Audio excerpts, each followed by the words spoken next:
guys, welcome back to my channel. I just wanted to make a little bit different video today. I wanted to talk about my two ABA finishes and talk about kind of what I did and how I was fishing. Nothing really special, honestly. I am an extremely simple fisherman. I try to make everything as simple as I possibly can, almost to an extreme. I do have different colors and confidence colors, but everybody has that. But when it boils right down to it, green pumpkin, plastics, maybe a black and blue every now and then when it comes to hard bait, shad, crawfish. That's literally it. And I wanted to talk about the first ABA that I fished. It was on the Neuse River, my home body of water. At least I'd consider it my home body of water. It's what I grew up on, and it's the place I've probably spent the most amount of time on in my life. And that first tournament, it was pretty much strictly flipping. The entire tournament, I literally had 2 rods on my deck. I knew that's what I was going to fish with. I did miss a couple that morning on a top water, but for the most part, after like the first 30 minutes, after I realized, hey, I've missed like 5 or 6 on top water and lost like a 4-pounder, I was like, you know what, let's scratch that. Let's do what I came here to do. And the first setup is an extremely simple setup. It is just a EWG with a 4-aught EWG with a 1/4 ounce weight. When it gets right down to it, 1/4 ounce. Of course, the wind is blowing. 1/4 ounce is about all you need 9 times out of 10. Sometimes I will throw a 3/16, sometimes I will throw an 1/8, all depending on how cold the water is or how finicky the fish are. But it's extremely simple. Most of the time, I do not peg a weight. I know a lot of people do. The only time I peg a weight is if I'm fishing grapevines and really thick log jams. Most of the time you can get away with not pegging your weight. So just an extremely simple setup, just a 1/4 ounce weight and a 4-aught EWG. I will be honest, there was really only one reason that I threw that. Speaking is hard. The only really reason I was throwing an EWG is really all because of the bait I was throwing. If it wasn't because of a certain bait, I would not have been throwing an EWG. In my opinion, there's only 2 hooks you should ever use for pitching and flipping or any type of plastics. Is a round bin, just a normal super line or light wire round bin, or a straight shank. I personally, 9 times out of 10, I'm throwing a round bin. It doesn't matter if I'm throwing a 10-inch worm, a 4-inch worm, a 4-inch creature bait, beaver style bait, or a 3-inch beaver style bait. Does not matter. Round bin all the way. And I'm trying to sit there and think. And then the other setup I had is just a basic jig, just a green pumpkin jig. It was extremely simple fishing.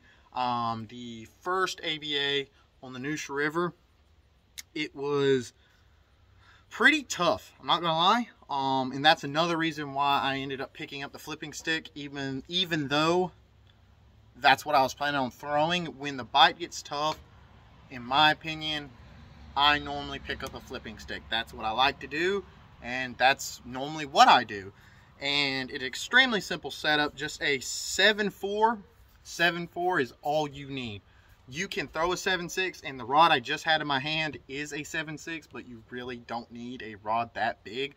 I know it's only a 2-inch difference, but I mean, to me, what is it, 7/6 extra heavy is an extremely big rod in my opinion. That rod has hardly any give, and most of the time you can get away with just a 7/4, either medium heavy or a heavy. Is really all dictated on if you're throwing braid or copolymer, fluorocarbon, whatever. Hopefully the dog does not keep barking. But both the setups both had 20-pound P-line. The line I throw is the P-line copolymer. I think it's the cheapest line literally on the market. I think it's $9 for like a 1,000-yard spool, or it might be, I think it's like $9, maybe a $600 or $600, 600-yard spool for 20. I'm either flipping 20 or 25. Really all depends. If I'm somewhere like on the Roanoke, I'm gonna be throwing 25. If I'm on the Neuse or the Pamlico or any other river, I'm probably going to be throwing 20-pound test. And it's an extremely simple setup, just a green pumpkin jig, and you're good to go. To me, green pumpkin jig, one of the best go-to baits, period. And then the next ABA tournament I wanted to talk about was my 3rd place finish on the Pamlico River.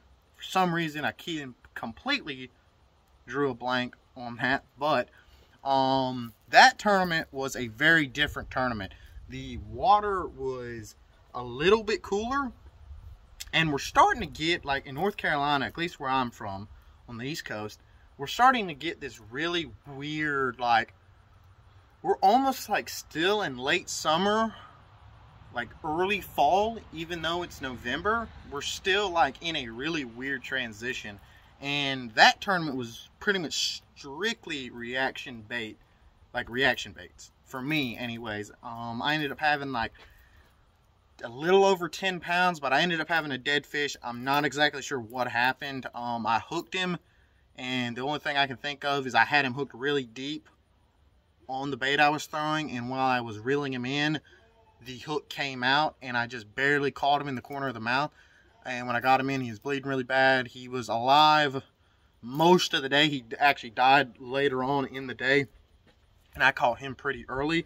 And the Pamlico tournament, another thing, extremely simple fishing. I literally threw, these are not the crankbaits I was throwing. I was just using this for an example. The crankbaits I was throwing, and really it's all dictated on confidence. If you want to throw a flat side, if you want to throw a square bill, go right ahead. But normally what I like to do is, especially in this tournament, the way I was fishing, I had, for example, a DT6 tied on, and then I had a DT4. And the reason why this was because, and you can do this with square bills.